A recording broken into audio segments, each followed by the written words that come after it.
Hai, Assalamualaikum. Kembali lagi di channel Belajar Seru. Cara belajar yang menyenangkan. Di video kali ini kita bahas yuk tentang permainan benteng, permainan khas Betawi. Anak-anak, catat bagian terpenting dari materi ini ya. Nah, anak-anak, pernahkah kamu bermain bentengan? Jika belum, yuk kita belajar bagaimana ya cara bermain bentengan itu. Apa itu bermain bentengan? Permainan bentengan adalah permainan yang sudah berusia cukup tua loh, dan sudah ada sejak zaman penjajahan Belanda. Bentengan berasal dari kata benteng, karena terdapat dua kelompok yang tiap kelompoknya mempertahankan benteng dari serangan lawan. Di beberapa daerah, permainan bentengan dikenal dengan nama yang berbeda, seperti di Jawa Barat dikenal sebagai rerebonan, pris-prisan, atau pal-palan. Di Yogyakarta dikenal sebagai jeg-jegan. Kalau di daerah kamu dikenal sebagai apa? Dilansir dari website kemendikbud.go.id, benteng atau bentengan adalah permainan tradisional yang membutuhkan ketangkasan, kecepatan berlari, dan strategi handal. Tujuan utama dari permainan ini adalah menyerang dan mengambil alih benteng lawan. Hal itu dapat dilakukan dengan menyentuh tiang atau pohon yang menjadi benteng lawan sambil berteriak "Benteng!" dengan lantang. Regu yang menang dapat menawan seluruh anggota lawan. Yuk bermain bentengan. Perhatikan tata caranya ya. Permainan bentengan dapat dimainkan oleh laki-laki ataupun perempuan. Permainan bentengan diperlukan dua kelompok. Dalam satu kelompok permainan bentengan terdiri dari 5-8 pemain. Setelah anggota pemain telah cukup, kamu harus memilih bentengan. Bentengan dapat menggunakan batang pohon, tiang listrik, pilar, ataupun patok lain yang cukup terlihat, dan posisi dari setiap benteng harus saling berhadapan dengan jarak minimal 10 meter. Dalam permainan bentengan ini, pohon atau tiang tidak hanya berfungsi sebagai markas, ia juga berguna untuk memperbaharui kekuatan pemain agar dapat menangkap lawan yang berada di luar bentengnya lebih lama. Setelah anggota kelompok dan bentengan sudah terpenuhi, tiap anggota kelompok menuju bentengnya masing-masing. Setelah berada di posisi bentengnya masing-masing, sebelum permainan dimulai, ketua kelompok melakukan suten untuk menentukan siapa yang pertama kali boleh mendekati benteng lawan.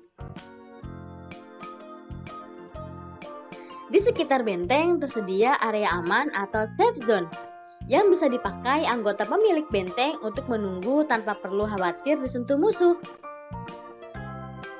Berdasarkan hasil suten, kelompok ungu boleh berjalan terlebih dahulu mendekati benteng lawan. Dalam menentukan siapa yang menjadi penawan dan tawanan, ditentukan dari waktu terakhir saat penawan atau tertawan menyentuh benteng mereka masing-masing. Orang yang paling dekat waktunya ketika menyentuh benteng berhak menjadi penawan dan bisa mengejar serta menyentuh anggota lawan untuk dijadikan tawanan. Tawanan akan ditempatkan di sekitar benteng lawan, biasanya sambil memegang benteng dan meregangkan tangan sejauh mungkin untuk dapat memudahkan usaha pembebasan dari anggota kelompoknya. Untuk dapat membebaskan tawanan, anggota kelompok harus menyentuh bentengnya terlebih dahulu, kemudian menyentuh anggota tubuh tawanan seperti tangan, jari, ataupun pundak tawanan di daerah lawan, dengan tetap berusaha agar tidak tersentuh lawan. Jika seluruh anggota regu tertawan, maka permainan berakhir dengan pemenang adalah pihak yang berhasil menawan anggota lawan. Permainan juga dikatakan berakhir jika salah satu anggota berhasil menyentuh benteng lawan tanpa terkena sentuhan dari anggota benteng lawan dan menyebutkan kata benteng dengan lantang. Dalam permainan bentengan, kita memerlukan strategi. Seperti pada perang, bentengan memerlukan strategi untuk memenangkan permainan. Salah satu strategi permainan ini adalah dengan membagi anggota kelompok menjadi penyerang, mata-mata, pengganggu, dan juga penjaga benteng.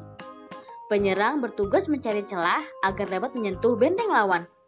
Mata-mata bertugas mencari lawan yang telah lama tidak menyentuh benteng. Pengganggu bertugas memancing lawan untuk keluar dari daerah aman.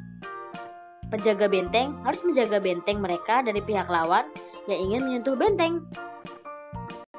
Manfaat bermain bentengan yang pertama, dapat melatih kecepatan dan kelincahan dalam berlari. Kedua, dapat melatih daya tahan serta kekuatan karena dalam permainan ini pemain dituntut untuk terus berlari. Ketiga, dapat memupuk kerjasama antar kelompok. Keempat, bersosialisasi dengan orang lain. Kelima, meningkatkan kesehatan diri. Nilai luhur dari permainan bentengan yang pertama, cinta budaya lokal. Bermain permainan tradisional merupakan bentuk cinta terhadap budaya Indonesia. Kedua, sportivitas. Dalam bermain bentengan, kita diajarkan untuk bersikap rendah hati dalam menerima kekalahan ataupun kemenangan. Yang ketiga, tanggung jawab. Permainan bentengan menumbuhkan sikap tanggung jawab dengan menolong teman yang tertawan. Yang keempat, kerjasama dan kekompakan. Permainan bentengan memerlukan sikap kerjasama dan kekompakan yang baik agar dapat memenangkan permainan. Tinggalkan sejenak gawaimu. Mari kita bermain bentengan bersama teman-teman. Yuk lestarikan permainan tradisional. Nah, anak-anak, terima kasih sudah mengikuti pelajaran PLBJ kali ini. Semoga materi yang disampaikan bisa bermanfaat dan sampai ketemu di materi selanjutnya. Dadah!